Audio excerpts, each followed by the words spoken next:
Hello guys! For today's video, mag-aano lang tayo, magkakwento-kwentuhan while nagliligpit ng kaunti sa ating mga bahay-bahay. Ako nga pala si Mami Cristina Ramos.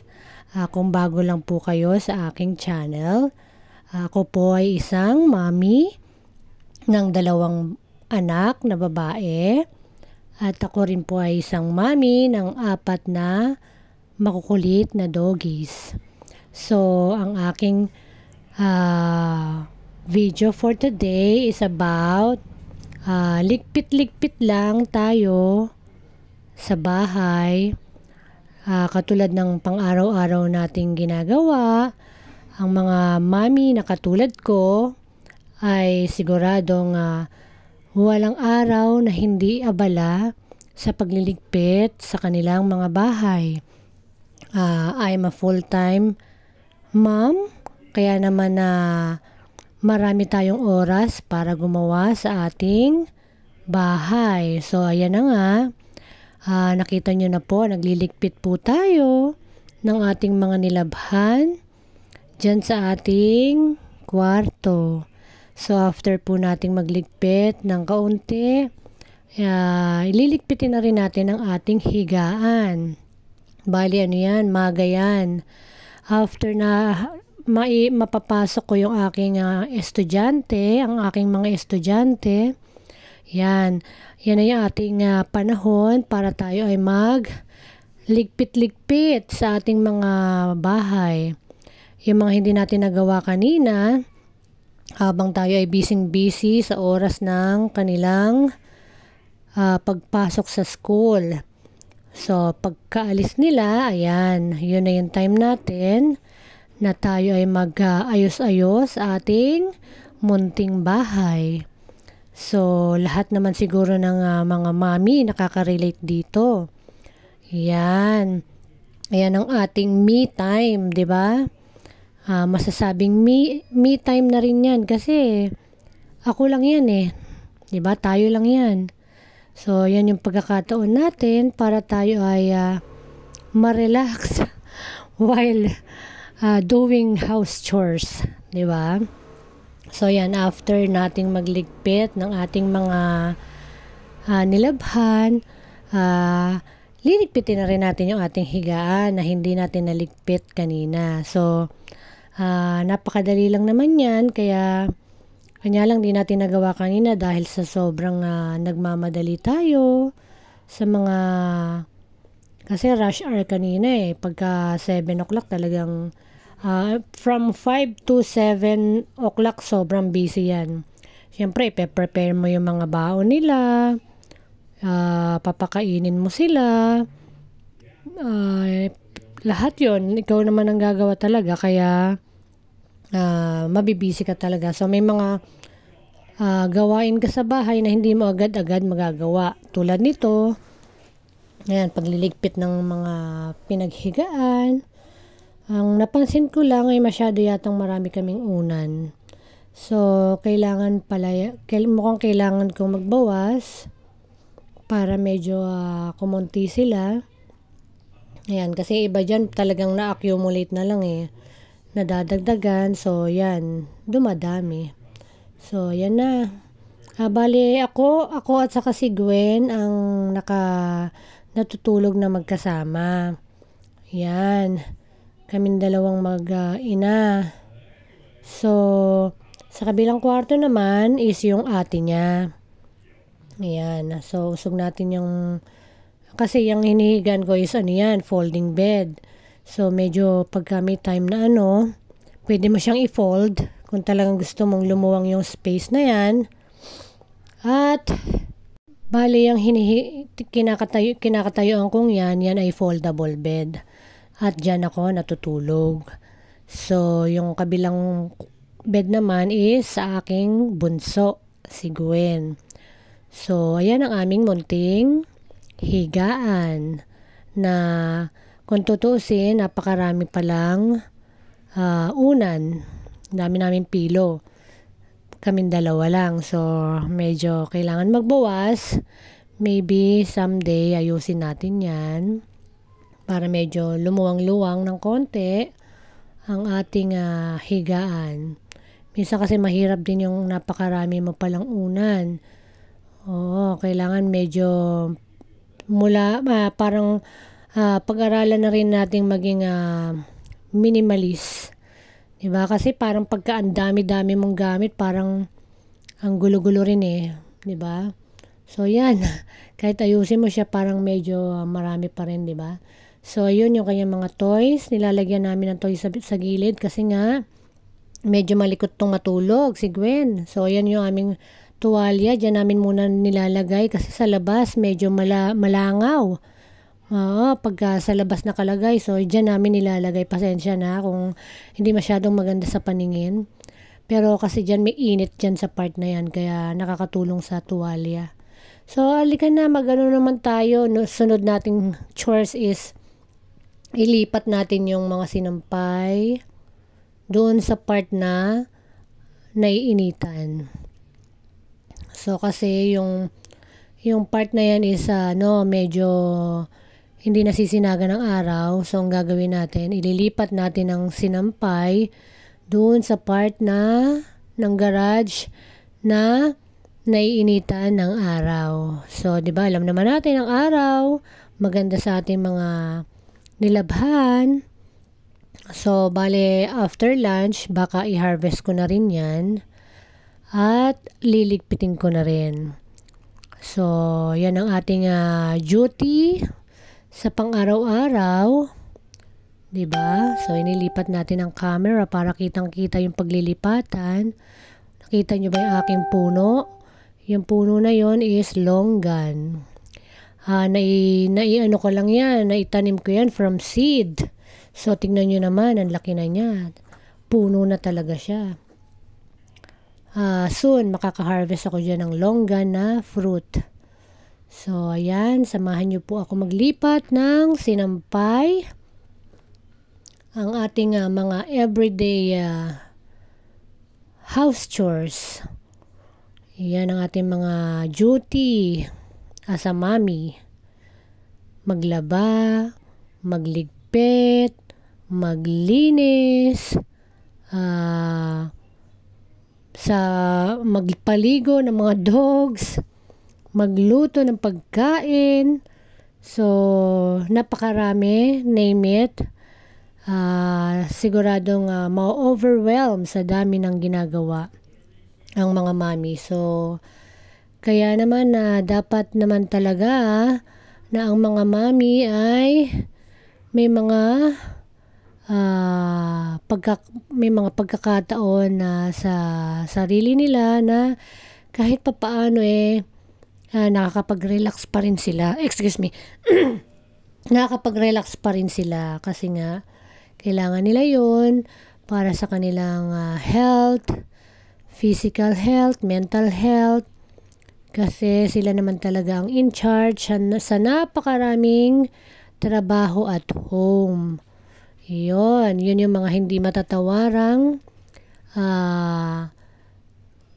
duties ng mga mami na katulad natin. Yan. At yun na nga, may karagdagang duty si Mami Tina dahil meron kaming 4 na doggies na kailangan mong i-feed ng morning and evening. Kailangan mo silang paliguan. Kailangan mo silang papupuin. Kailangan mo silang pakainin. Yan, yun yung mga duties ni Mami. So, duties na talaga na mga nakakapagod, pero at the same time rewarding. Kasi nga, you feel, fulfill 'di ba? Pagka ginagawa mo yung mga duties mo as a mother. Yung fulfillment, yun talaga yung ating nararamdaman kapag ginagawa natin yung ating mga responsibilities sa ating family. Kaya, although ang pagiging isang ina ay mahirap, at the same time, masaya. So, ito nga pala si Shadow. nag-chill-chill lang siya dyan sa kulungan while naglilipat ng sampay si Mami. Yan, gusto niya nandyan siya. Nagpa-cute pa yan ang aso namin na napaka-tame, super tame yan. Yan si Isabella Boy kasi galing siya sa Isabela. So yan yung ating mga nilipat na labahan. So silip na rin tayo sa ating munting hardin. So nakita nyo yung ivy gourd. Naku, yan sobra naman ang lago niya. Ang dami na naman yung new shoots. So kailangan ko na naman yung putol-putulan. Pero hindi sa ngayon, marami pa akong gagawin. Yan, sumilip lang tayo kasi masarap yung nakikita mo, mga green-green, di ba? Nakaka-relax yan eh. Tapos yung hangin na galing dyan kasi nga fresh yung air dyan dahil may mga puno, may halaman. So, na-detoxify niya ang hangin dyan. Yan ang aking munting hardin. So, halika na. Maglinis ulit tayo sa loob. Yan. Nangyayari din ba sa inyo, mga mami, ito? Yung nagugulat na lang kayo, kalilinis nyo lang ng isang lugar, magugulat na lang kayo, magulo na naman. Kasi sa akin, lagi nangyayari ito eh. Kahit anong pilit kong pag-ayos ng isang bagay, bumabalik sa kaguluhan. I don't know, siguro sometimes talagang medyo, kulang lang talaga ako sa consistency sa mga bagay-bagay. So, yan, ayusin natin to. Accumulation ng mga kung ano-anong bagay dito sa aming lamesa sa harap ng aming telebisyon. So, masyado na silang marami dito kaya ayusin natin. Yung mga bagay na hindi na dapat na nandyan, tatanggalin natin. So, yung mga gamot yan ni Gwen. Kasi nga, inaatake na naman siya ng hika. Yan bali yung mga maintenance niya. So, ang aking bunso ay hindi pa rin na-overgrown ng kanyang hika pero salamat sa Diyos na control na po ang kanyang hika. Kailangan lang niya talaga ng maintenance. Yung kanyang puff at saka yung pang spray sa ilong. Yon, meron siyang pang umaga at saka pang gabing maintenance. Ay, naku, ang anak kong ito, hindi na gumaling talaga hika. Pero salamat at controlled na ang kanyang asthma as of the moment. Because of the pulmopedia na aming napuntahan. Yun na nga po, yung taga Tarlac. Siya lang po ang nag-iisang pulmopedia sa Tarlac. Kaya kung kayo po ay gusto nyong i-visit si Doktora Krista Ismael. Doon po siya sa yun? Basta nag-iisa lang po siya doon sa Tarlac na pulmopedia. Yun, napakagaling po niya. Siya lang po ang nakapag-control ng asthma ng aking anak. Ayan, nagpapasalamat ako kay God na nakadaupang palad namin si Doktora. So, yan ang aking table. Unti-unti nang nagiging maayos. Tatanggalin lang natin ang mga dapat tanggalin dyan para magmukha naman siyang organized kahit papaano. So, yan ang mga pang-araw-araw nating gawain na mga mami. Ang mag-ayos-ayos sa mga bagay-bagay. Lalo kung wala naman kayong helper sa bahay, kayo lang din talaga ang gagawa ng mga ganyan. Kaya naman, talagang magiging daily routine nyo na ang mga ganyang gawain. Yes, yan ang mga tinatawag na house chores. Yes, na talaga namang kahit paano nakaka-relax. Diba? Kasi pag unti-unti mo siya nakikita na nagiging maayos, talagang nakakaginhawa rin naman sa isip. Diba? Yung mga clutter kasi, yan yung minsan ang cause ng kaguluhan din ng isip. Kaya kailangan lahat ng makikita mo, talagang aayusin mo. Para yung takbo ng isip mo, medyo umayos-ayos din. So, yan, medyo nabawasan ang kalat. Medyo umayos naman kahit papaano. So, ayan. Medyo umokay-okay ng itsura. Pero, kahit papaano, kailangan meron pa rin talagang mga matanggal pa dyan para mas lumuwang pa. So, ito naman sa ibabaw, marami ring mga hindi naka-organize. Ayusin natin yan para medyo maganda-ganda sa paningin. So, ang daming nakasaksak na mga plastic dyan kasi nga, every time ko may plastic na darating, tinutupi ko, sinasaksak ko na lang dyan kasi nga madalian lang ang kilos. So, yan, nag-accumulate na ang mga plastic dyan. So, tatanggalin natin yan at ayusin natin ng konti para maging maganda-ganda naman sa ating paningin. Diba? Yan, medyo i-clear lang natin ang mga bagay-bagay. So, ayan, tapos na. Ganun lang kadali. Balik na natin doon para organize na ang mga bagay-bagay. So, ayan na siya. Okay. Maayos-ayos na ng kahit papaano. Di katulad kanina ang gulo-gulo. So, ito namang mga plastic na ito, lalagyan natin doon sa dapat niyang paglagyan. Kasi magagamit pa yung mga yan, panglagayan ng mga basura at kung ano-ano pa. So, yan, ganyan lang po ang ating trabaho sa araw-araw. So, ito naman, ang aming dining table, kita mo na. Sa kamamadali, may hanger, oh. Diba? Sa kamamadali mo sa umaga, hindi mo alam na ipapatong mo na lang yung hanger kung saan-saan. So, yung mga ano na yan, kasirola, mga malilinis yan. Kasi, dyan sa table na yan ko sila pinapatuyo kapag kakahugas lang. Tapos, inilalagay doon sa mga lagyanan kapag tuyo na. Hindi ko pa siya nailalagay sa lagyanan kasi nga, nabisi kanina. So, ngayon, naayusin na natin. Yan. Unti-unti natin aayusin ang ating dining table. Yan, ganyan lang.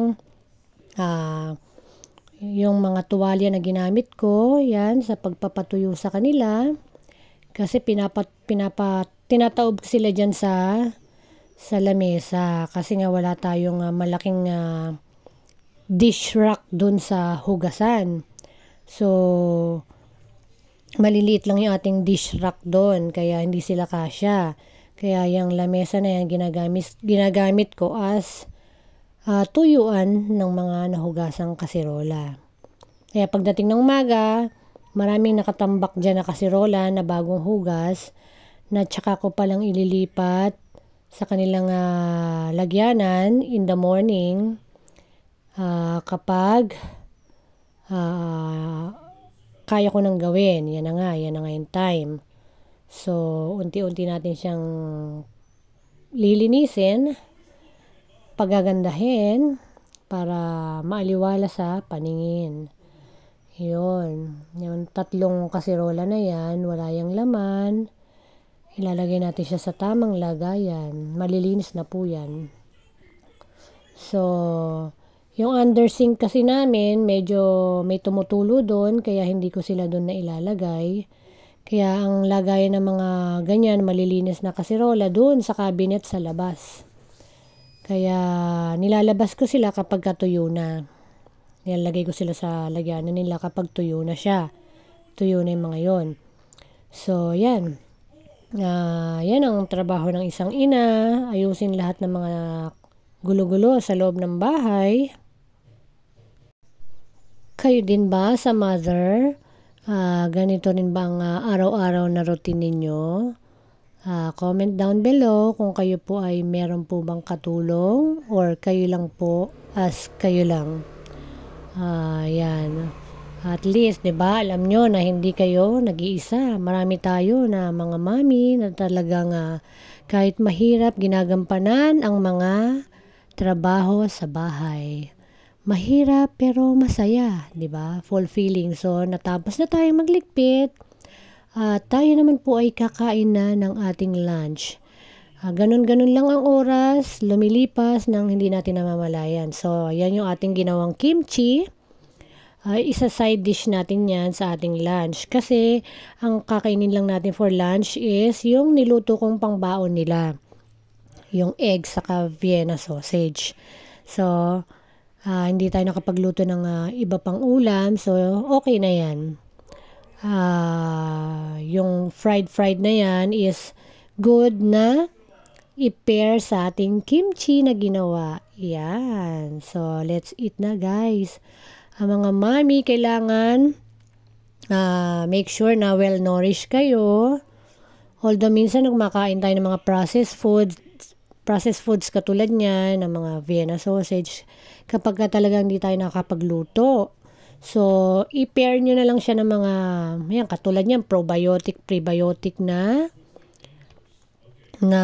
kimchi. Yan ay pinakagulay natin. Diba? Hindi man tayo nakapagluto ng gulay, meron naman tayong side dish na kimchi that will serve as a nutrient sa ating body. Para sa inyong kalaman, ang kimchi ay napakaganda sa katawan, kaya i-try nyo nang gumawa mga mami. Para kahit wala kayong ulam, yan, may side dish kayo. Diba? So, yun lang naman mga mami. Let's eat na. Thanks for watching. Kakain na po tayo. At ito ang aking ulam. Yan. Diba? Simpleng-simple lang, oh. Napakasarap ipare sa ating homemade kimchi. So, let's eat na. Thanks for watching. See you on the next one. God bless. God bless everyone. I hope na kahit pa paano ay nakapag-dulot ng masayang pakiramdam ang ating vlog for today. To all the mommies out there. Okay. At sa lahat pa ng mga parents. Okay. Thanks everyone. Ayan yung ating kimchi, oh. Dami yan, oh. Pang matagalan yan. Kaya sobrang saya ko dyan. Okay. Bye!